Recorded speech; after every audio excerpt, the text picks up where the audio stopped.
Hi விவாஸ், நம்ம வந்து festivals பற்றி தெரிஞ்சுக்க போகிறோம். ஃபெஸ்டிவல்ஸ் அப்படின்னா நம்ம நாட்டில் 3 ஃபெஸ்டிவல்ஸ்ன்றது கொண்டாடுவோம். முதல்து நேஷ்னல் ஃபெஸ்டிவல்ஸு. நேஷ்னல்னால் ஃபுல் கண்ட்ரியும் கொண்டாடுற ஃபெஸ்டிவல்ஸு. ரிலீஜியஸ்ஸு அவங்கவுங்க மத சார்ந்த ஃபெஸ்டிவல்ஸு. அதுக்கப்புறமா ஹார்வெஸ்ட்டு நம்ம விவசாய பூமிக்கு சம்மந்தமான ஃபெஸ்டிவல்ஸு என்னதுன்றதை நம்ம பார்க்கலாம். விவசாயத்துக்கு சம்மந்தமான ஃபெஸ்டிவல்ஸை நம்ம எப்படி கொண்டாடுவோம், நம்ம இந்த நேச்சருக்கு கொண்டாடுற ஒரு ஃபெஸ்டிவல்ஸாக சில ஃபெஸ்டிவல்ஸு இருக்குது. சரி, ஃபஸ்ட்டு நேஷ்னல் ஃபெஸ்டிவல்ஸை நம்ம எப்படி கொண்டாடுறோன்றது நம்ம பார்க்கலாம். இங்கே இண்டிபெண்டன்ஸ் டே ஆகஸ்ட் 15th வருது, ரிப்பப்ளிக் டே 26th ஜான்வரி வருது, அண்டு காந்தி ஜெயந்தி அக்டோபர் 2 நம்ம செலிப்ரேட் பண்ணுறோம்.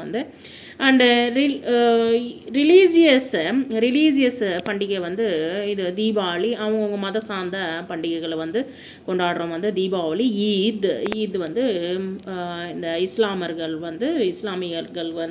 கொண்டாடுற பண்டிகை.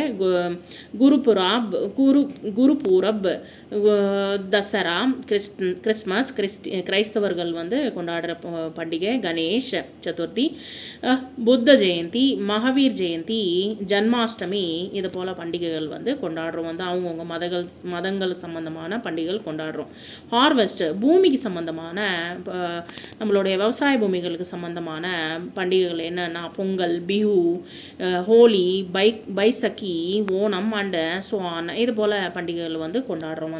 Next festivals.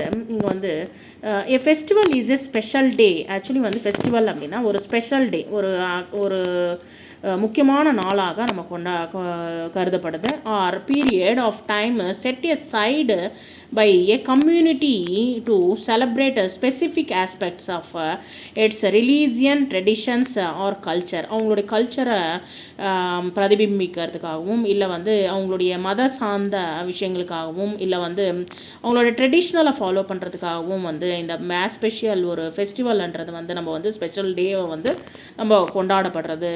அதுதான் ஃபெஸ்டிவல் அப்படின்னு சொல்லிட்டு நம்ம எல்லாருமே கொண்டாடுறோம்.